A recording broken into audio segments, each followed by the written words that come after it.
Chers web téléspectatrices et téléspectateurs de Diaf TV, bonjour et merci de nous rester fidèles. Pendant un peu plus de 30 minutes sur le plateau de Diaf TV ce jour, un historien, professeur certifié des lycées et collèges, auteur d'ouvrages, Simon King, pour ne pas le citer, a accepté de venir sur notre plateau ce jour nous parler de son dernier livre, L'empreinte de Louis-Paul Odjola, dans la situation du Cameroun d'aujourd'hui. Selon notre invité, pour se sortir de l'agonie politique idéologique quasi irréversible dans laquelle le Cameroun gît aujourd'hui, il faut que les Camerounais s'imprègnent de leur histoire. En effet, selon l'historien Simon King, l'histoire du Cameroun dit clairement comment nous en sommes arrivés là. Un seul homme, Louis-Paul Odjola, médecin français, torpilleur du projet d'indépendance véritable du Cameroun, tel que pensé par les pères du nationalisme camerounais que furent Oumniobé, Osende Afanda, Moumié, Ouandié, etc., etc. Je vous propose de le retrouver de l'autre côté du plateau, aux côtés de l'infatigable Alain Jules, pour en savoir davantage. A tout de suite.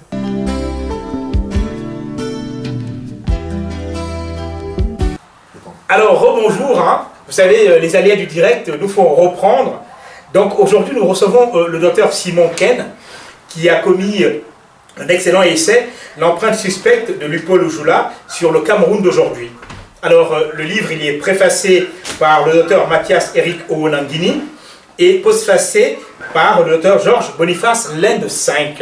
Alors, avec lui, on va essayer de parcourir ce livre-là, que nous vous conseillons vivement, parce qu'ici, au sein de la rédaction, on a beaucoup aimé, n'est-ce pas, ce livre-là, notamment ce dont il nous éclaire un peu par rapport à Louis-Paul Odjola, ce médecin pied noir qui s'est installé au Cameroun, qui a fait le Cameroun et dont finalement reste l'ADN du Cameroun. Il va essayer de nous expliquer ça. Alors bonjour docteur Simon Ken. Bonjour Alain Jules. Donc ce livre-là que vous venez de commettre, n'est-ce pas, chez K2 Auteurs, est un essai assez critique, on va dire même à la limite un pamphlet contre le docteur Louis-Paul Odjola, qui est présenté comme une espèce de mythe au Cameroun. Alors, essayez de nous parler vraiment de ce livre-là, ce que vous voulez donner aux Camerounais. Oui, disons que le docteur Louis-Paul Odjola a toujours été mystifié dans ce pays.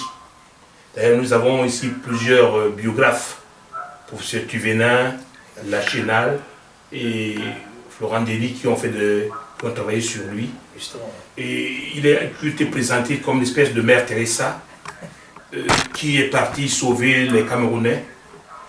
Mais malheureusement, ces biographes se sont limités, n'est-ce pas, sur l'apparent, sans se poser la question de savoir mais qu'est-ce qui se cachait derrière cette philanthropie dont le docteur Odjola a fait montre pendant son séjour au Cameroun.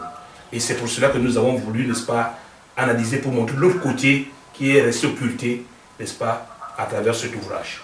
D'accord. Donc en fait, ça présente un peu l'envers du décor de Louis-Paul Odjola, n'est-ce pas? Et on a envie d'entrer, de vous poser une question très simple. Quel est l'intérêt aujourd'hui, pour les Camerounais notamment, de déconstruire ce mythe Odjola? Oui, voyez-vous, Odjola constitue un mythe, constitue l'architecte de ce qui mine le Cameroun aujourd'hui. Aujourd'hui, le Cameroun vit une situation d'élitement sans pareil. Et on ne peut pas soigner une maladie sans connaître les causes de cette maladie. Et nous avons pensé qu'à travers cet ouvrage, on connaîtra, n'est-ce pas, les stars dont souffre le Cameroun, les origines de ce mal. Et si les Camerounais le veulent bien, on pourra maintenant réfléchir ensemble comment faire pour résoudre, n'est-ce pas, ce mal qui mine notre pays à tous. Justement, vous me dévancez, mais on va revenir justement dessus par rapport à ce... C'est une espèce de diagnostic, et le problème, il faut bien que le malade admette qu'il est, je vais me répéter, qu'il est malade et accepte une thérapie. Mais est-ce qu'au Cameroun aujourd'hui, les gens sont prêts à accepter de se soigner? Est-ce que les gens sont prêts à accepter de se soigner? Il n'y a qu'à voir dans les milieux où les hommes souffrent aujourd'hui. Il n'y a qu'à voir les mésaventures dont sont victimes les Camerounais aujourd'hui. Les souffrances dont sont victimes les Camerounais aujourd'hui. Partout, le nom du Odjola est toujours sujet. Ah, le système Ojula. Ah, le système Ojula. Il faudrait donc que le Camerounais sache qu'est-ce que c'est que le système Ojula. Comment ce système a été mis en place. Vous me connaissez déjà le moment dont on souffre, je crois que c'est déjà un début de solution. Alors, quand on lit de prime abord, on se dit le docteur Ken semble remettre en cause, n'est-ce pas, cet apport des œuvres sociales chrétiennes, malgré des intentions inavouées d'Ojula, en cause. Hein. Peut-on dire que finalement, cet apport-là sur le plan des œuvres sociales est négatif sur le plan camerounais? Principalement, on va parler d'Aglucem, dont vous revenez non, c'est une malhonnêteté intellectuelle de nier, n'est-ce pas, l'œuvre sociale du docteur Ojula au Cameroun. Lorsque nous connaissons le sous-développement sanitaire dont est victime et que vit encore le Cameroun aujourd'hui, l'œuvre sociale du docteur Ojula continue à être encore très utile, même à l'heure actuelle, au regard du sous-développement sanitaire que vit ce pays.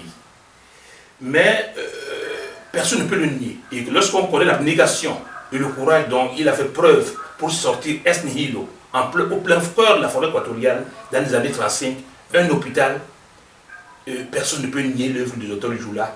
Et d'ailleurs, c'est parce que cette œuvre était déjà très grandiose que les appels depuis sont venus dans les autres diocèses, de Korsamba, de l'Ouest, de Douala, pour y s'aimer, n'est-ce pas, cette œuvre un peu partout dans ces régions. Donc personne ne peut nier l'œuvre d'Ojula. Mais à s'arrêter seulement à cette œuvre, je crois que ce serait fait une erreur historique. Ce serait fait une erreur historique.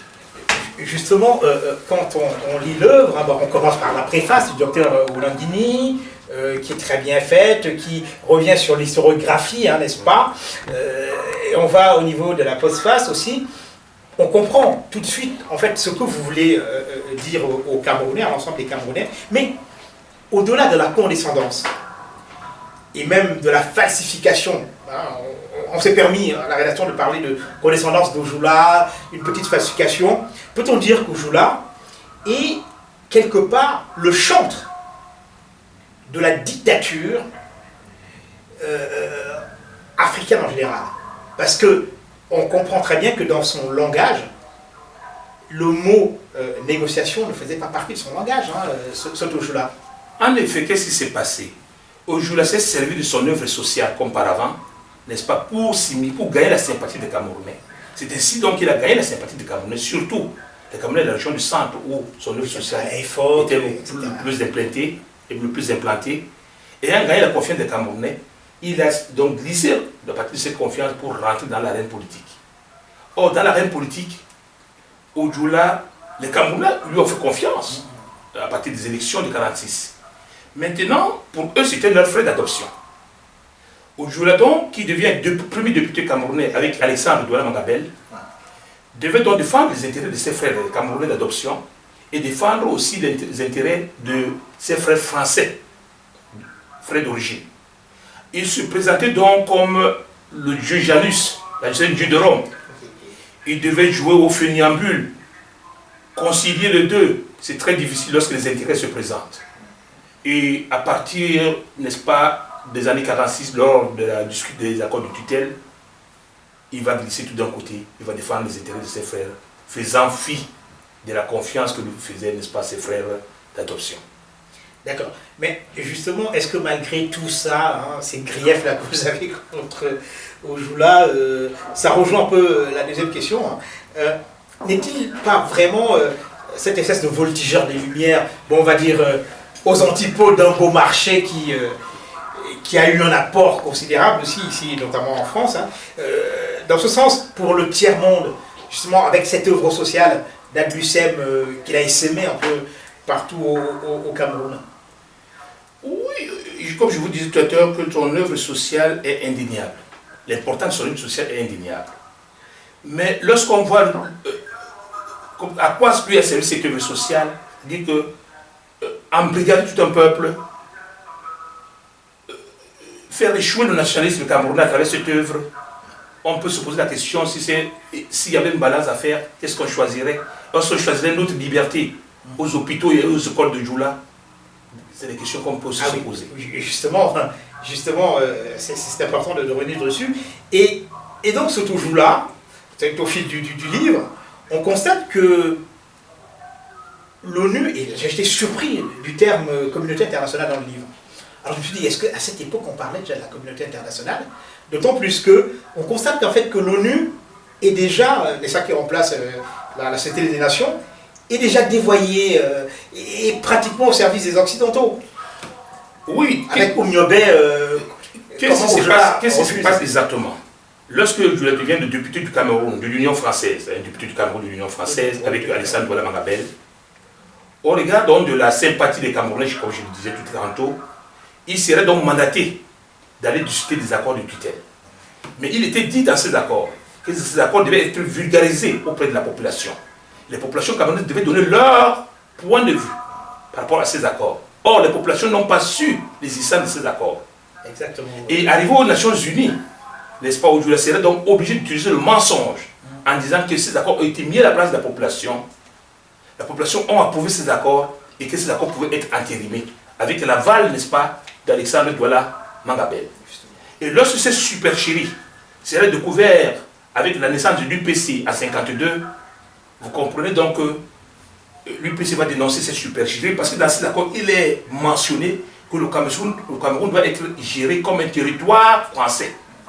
Le Cameroun doit faire partie intégrante du territoire français, doit être géré comme un territoire français. Or, les UPC n'ont pas accepté cela. Ils ont dénoncé ces supercheries tout en demandant donc, n'est-ce pas, la remise en cause de ces accords, la suppression de cette clause, et, n'est-ce pas, et réclamant l'unification et l'indépendance du Cameroun comme nous le savons tous. D'accord.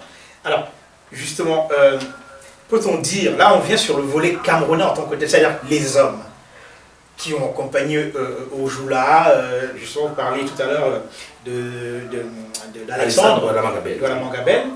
Est-ce que, à partir de Douala Mangabel, il y a eu une série de Camerounais que vous citez, Sopo Priso et les autres? En effet. Est-ce que ce sont des traîtres à la nation camerounaise naissante? Je ne suis pas un juge. Moi, je suis historien. Je sais quand même une chose, lorsque les nationalistes ont commencé à dénoncer ces accords de tutelle et ce mensonge, n'est-ce pas, monté par Ojoula via Alexandre Douala Mangabel, eh bien, en 52, Robert Oumniobé va demander l'audition, la demande d'audition auprès des Nations Unies, qui lui sera accordée. Or, au cours de ce voyage, il va instruire le procès de l'indépendance du Cameroun, tout en réclamant l'indépendance et la réunification de ce territoire.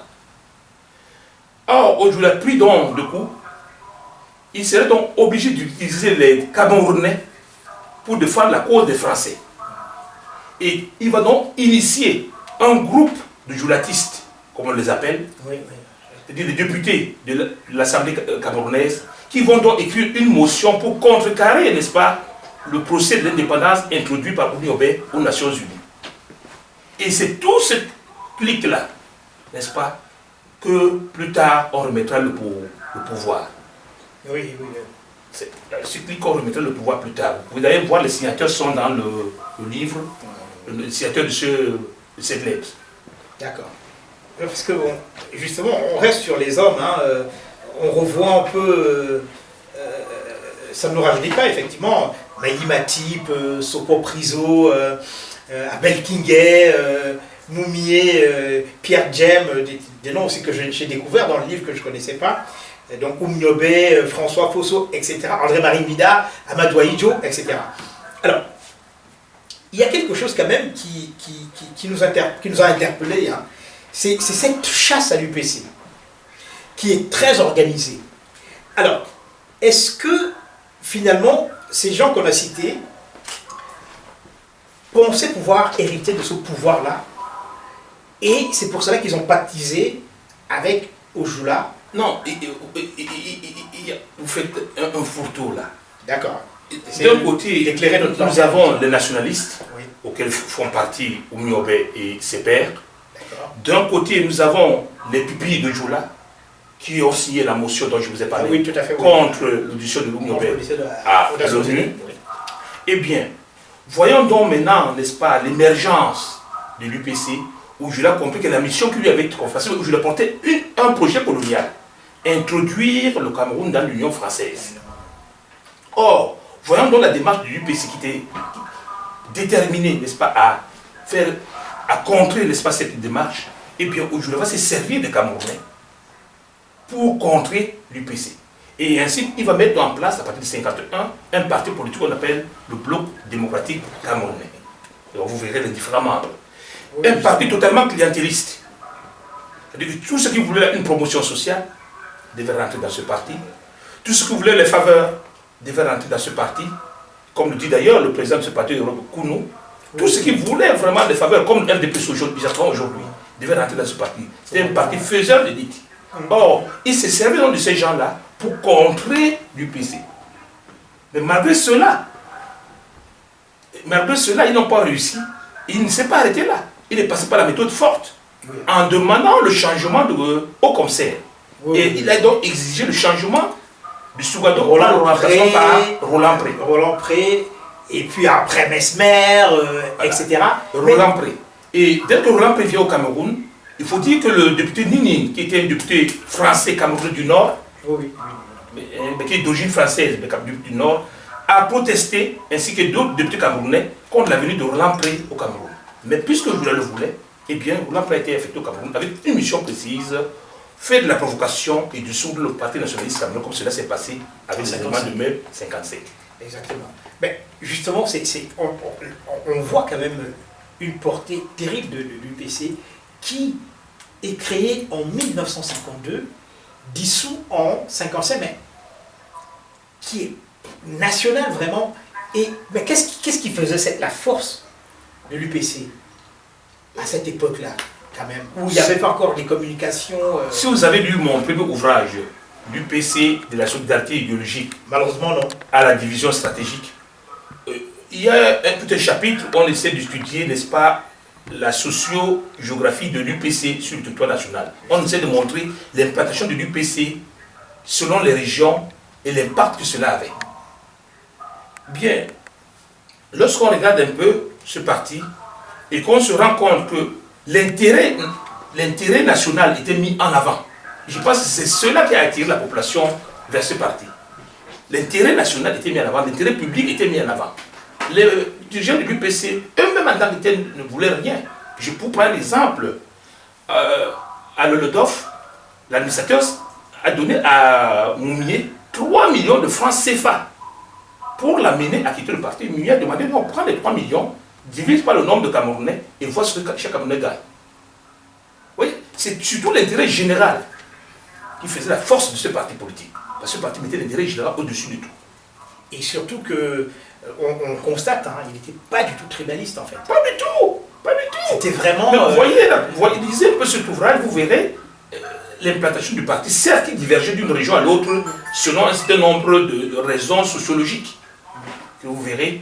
Mais le parti était implanté sur tout le territoire national. Exactement, c'est assez impressionnant et c'est d'où justement la question. Hein. Donc vous l'expliquez très bien, c'est-à-dire que ce sont des gens qui étaient désintéressés, c'était l'amour du Cameroun, sans rien d'autre en fait. Et donc, justement, vous attaquez, on va dire, hein, plus ou moins, le journaliste Alain Foucault, vous l'accusez, page 140, hein, d'avoir parlé...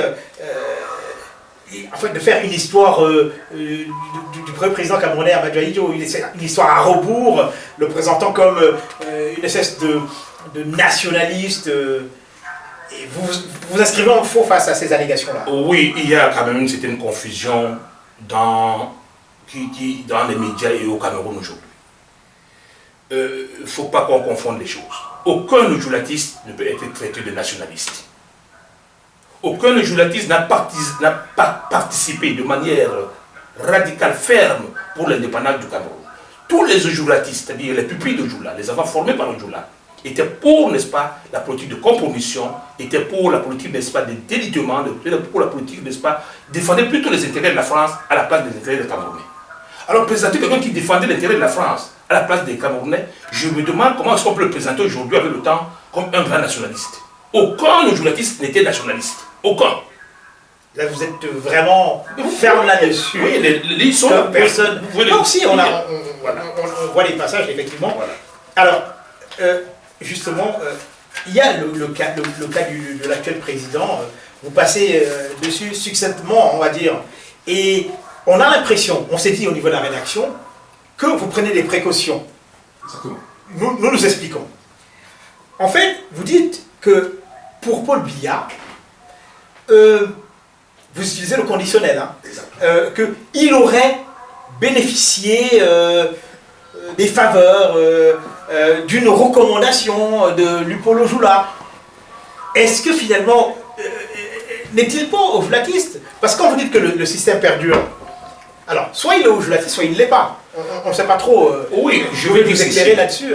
Lorsque Ojula, dans ces mécanismes qu'il a mis en place, changement de haut-commissaire, stratégie de violence, à éliminer l'UPC, eh bien le pouvoir est revenu aux ojulatistes. Certes, il faut reconnaître en passant qu'un de ses pupilles s'est révolté contre lui.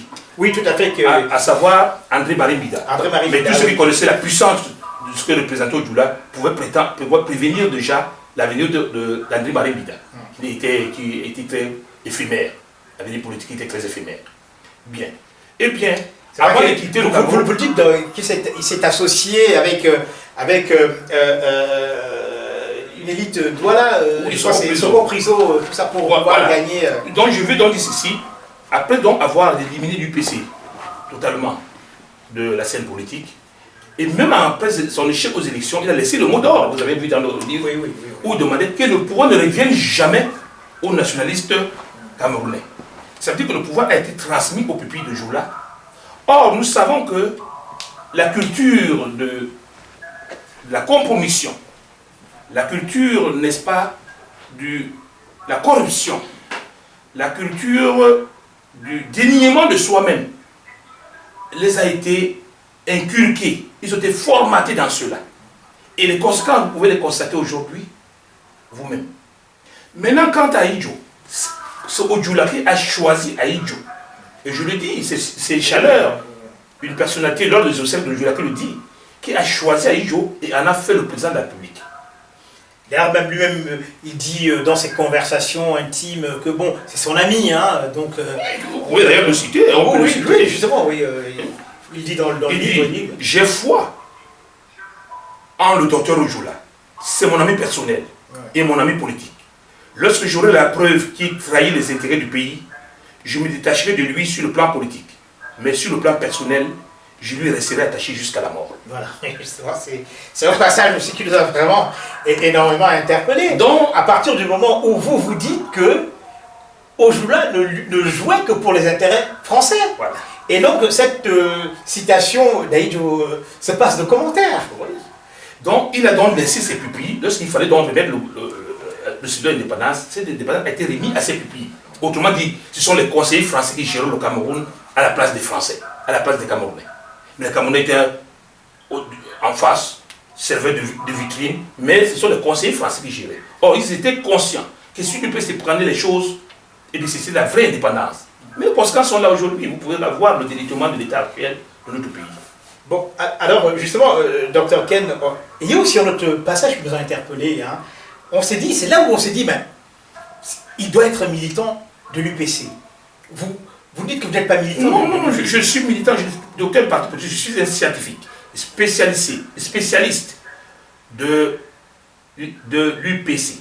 Je suis donc spécialiste de l'UPC. C'est bien cette nuance parce que bon... Il faut bien qu'on fasse cette nuance. Vous savez pourquoi ça nous a interpellés? Parce que vous faites... c'est pas une critique en tant que telle. Hein. Vous faites une énumération plus ou moins morbide hein, des morts, de tous ces ecclésiastiques qui ont été tués par les membres de l'UPC. Et donc, à partir du moment où vous allez énumérer, ils ont tué tel prêtre, ils ont tué tel pasteur, tel catéchiste, etc. Mais vous ne condamnez pas. Et c'est là où on s'est dit, pourquoi le docteur Ken, il énumère simplement tous ces morts-là, mais dans quelles circonstances j'essaie d'abord de situer les UPC ne se sont pas levés le matin pour tuer les prêtres et les pasteurs. Non. Dans quelles circonstances? En 1955, Ojula ayant utilisé, n'est-ce pas, la stratégie de la force, il a aussi utilisé la stratégie de l'humiliation, la stratégie de la diffamation envers l'UPC. Il est le premier qui est taxé du PC, du Parti communiste. Vous pouvez savoir ce que cela représentait de dégradant, d'humiliant à cette époque-là, pendant la période de Guerre froide. Or, Alors dans qu'il y son avait quand même combat, un parti communiste en France, c'est ça qui est or, dans son combat contre l'UPCN, donc l'UPCN, le parti communiste, le clergé français présent au Cameroun, n'est-ce pas, l'a suivi dans son combat, a avalisé son combat et a publié une lettre, la lettre pastorale de 1955, d'avril 55, où il mettait les chrétiens en garde contre le parti nationaliste et prétendait que le parti était nationaliste à travers ses paroles, à travers ses méthodes. Comme si le Camerounais de 1955 connaissait ce qu'on appelait le communisme. Exactement. Voyez. Face donc à cela, eh bien les UPCistes ont réagi.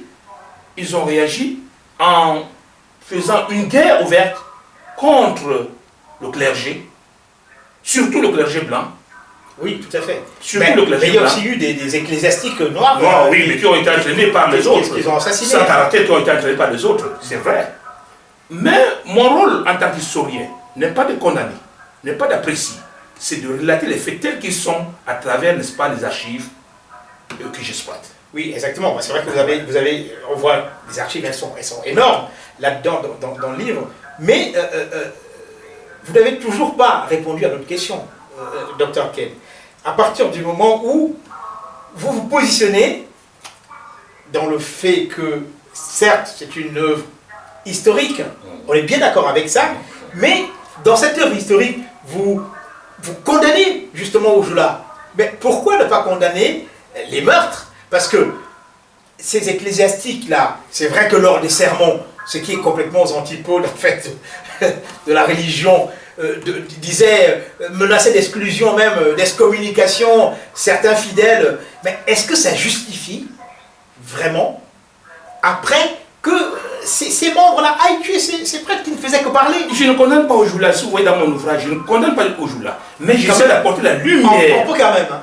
J'essaie d'apporter la lumière à travers les faits historiques, à partir des faits historiques, sur ce que Joula fait, sur le séjour de Joula au Cameroun, sur le plan politique, sur le plan social, n'est-ce pas, pour qu'il n'y ait pas cette confusion. Ouais. Parce qu'il y a une confusion. Vous voyez, lorsqu'on regarde les systèmes biographes, on a comme l'impression qu'on met en avant l'œuvre sociale. Oui, ça, ce sont les autres. Et j'essaie donc d'apporter de la lumière pour distinguer l'œuvre sociale de l'œuvre politique. Mais l'œuvre sociale qui a servi, n'est-ce pas, de paravent pour l'œuvre sociale. Mais je ne condamne pas. Moi, mon rôle n'est pas de condamner. Mon rôle est de relater les faits tels qu'ils sont. Maintenant, c'est au lecteur d'avoir leur appréciation. Chacun lecteur aura ses appréciations. D'accord, ben ça c'est intéressant, on l'a bien compris. Donc déjà, notre entretien tire à sa fin, on a fait le tour du livre, on ne va pas dévoiler tout ce qu'il y a dans le livre, il faut justement que les lecteurs puissent découvrir, parce que c'est tellement enrichissant, et de voir la chronologie, effectivement, de l'histoire du Cameroun, parce que finalement l'histoire du Cameroun n'est pas étudiée.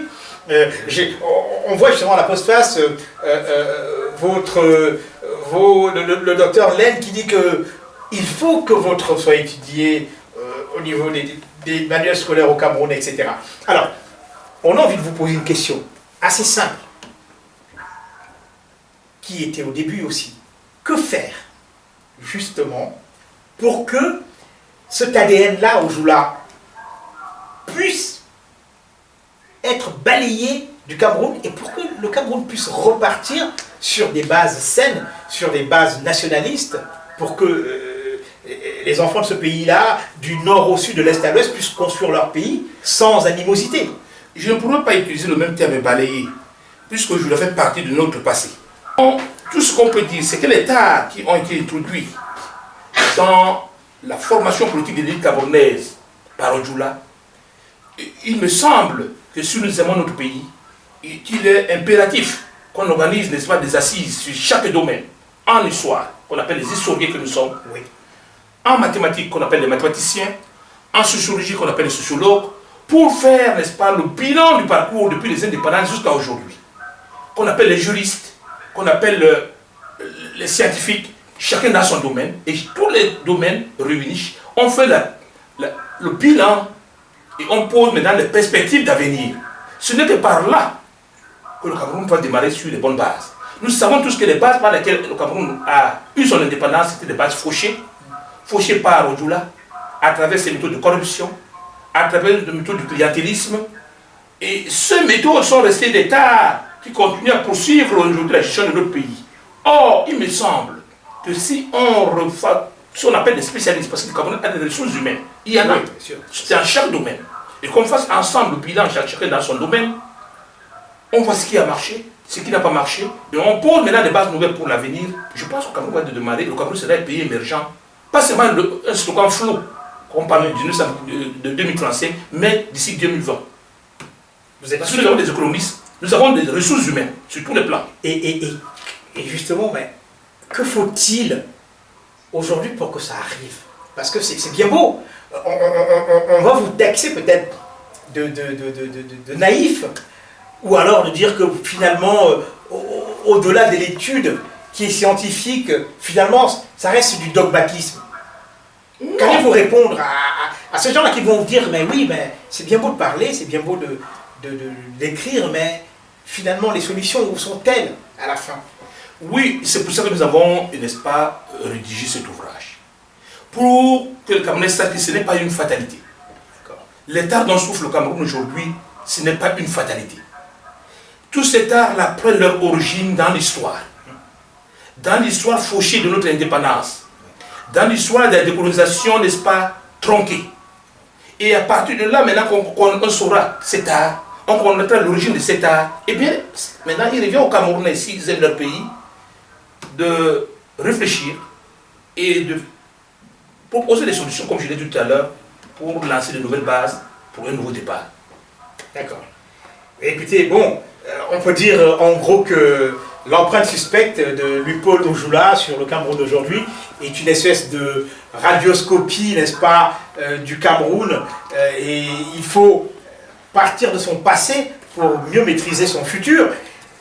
Mais finalement, vous avez répondu à nos questions, mais on a l'impression qu'il manque quelque chose. Alors, cette chose qui manque, c'est le manque de lecture sur le plan national. C'est-à-dire que les Camerounais ne lisent pas. Les Camerounais ne lisent pas parce que, bon, l'écho favorable qu'a eu ce livre, notamment au Canada, est contradictoire par rapport au fait que ça ne s'adresse pas forcément au public canadien, mais ce sont des gens qui veulent connaître l'histoire. Mais comment allez-vous faire? Nous, on apporte notre petite pierre à l'édifice pour que ce livre soit largement diffusé au Cameroun, parce que ce sont les Camerounais qui sont les premiers concernés. Oui, c'est vrai, c'est peut-être le propre des Africains. Ils prétendent toujours que lorsqu'on vivote, on cherche d'abord plutôt à l'alimentation. Mais je pense quand même que il faudrait d'abord que les Camerounais essaient de comprendre leur histoire. Je vous assure qu'un peuple ne peut pas évoluer, un peuple ne peut pas se développer s'il n'a pas la maîtrise de son histoire. Il faut donc que l'historicité d'un peuple apparaisse pour que le peuple prenne conscience de lui-même. Or, dans les programmes scolaires, il faudrait qu'on revoie ces programmes, qu'on mette de l'histoire du Cameroun. À l'université, il faudrait qu'on mette l'histoire du Cameroun. Et au niveau des lectures, il faudrait qu'on, des bibliothèques municipales et autres, mettent l'histoire du Cameroun. Parce qu'aujourd'hui, les gens ne savent pas qui est Ojula. Les gens ne savent pas aujourd'hui que la corruption n'est pas une fatalité pour le Cameroun. Elle trouve son origine dans l'histoire du Cameroun. Les gens ne savent pas aujourd'hui que, n'est-ce pas, la différenciation sociale qui se vit au Cameroun aujourd'hui prend ses origines dans l'histoire du Cameroun. Les gens ne savent pas aujourd'hui, n'est-ce pas, que tous ces états que je ne saurais citer tous, la fraude doctorale, tous ces états prennent leur origine dans l'histoire du Cameroun. Mais il faudrait d'abord qu'ils connaissent tout cela et qu'ensemble on commence à réfléchir pour voir quelles sont les perspectives d'avenir. Mais on ne peut pas soigner mal tant qu'on n'a pas encore diagnostiqué ce mal. Et c'est ce diagnostic que nous essayons de faire à travers cet ouvrage. Voilà. Ben, tout est dit, hein. Le docteur Simon Ken, je suppose qu'il vous a édifié, n'est-ce pas, aujourd'hui, hein, ce samedi. Alors, justement, docteur, on voudrait vous remercier hein, d'avoir accepté notre invitation pour présenter cet excellent essai, hein, l'empreinte suspecte de Luipol Ojula sur le Cameroun d'aujourd'hui. Alors, quel est votre dernier mot et quel message envoyez-vous à nos frères hein, camerounais? Oui, je dis tout simplement aux Africains, en général et aux Camerounais en particulier, que la situation de l'Afrique, le délitement de nos États, n'est pas une fatalité. Elle trouve ses origines en grande partie dans l'histoire. C'est pour ça que je les invite à connaître notre histoire, parce que ça fait partie de nous. Ça fait partie de notre quintessence, qu'ils connaissent notre histoire, qu'ils apprennent notre histoire, et ils comprendront notre histoire à travers cet ouvrage. Et je pense qu'à partir de là, un début de solution commencera à apparaître. C'est tout ce que je peux vous dire. Voilà. Merci beaucoup, merci à vous, fidèles téléspectateurs de Diap TV. On se dit à une prochaine fois. On aura notamment de nombreux auteurs qu'on va recevoir dans les jours qui viennent. Et puis des musiciens aussi. Hein. Voilà, et puis on vous dit bientôt, le média grandira. On ne vous en dira pas plus, mais ce sera bientôt. Merci beaucoup et bonne fin de journée à vous. Bonjour l'Afrique, bonjour le Cameroun, bonjour la France. Au revoir. Merci.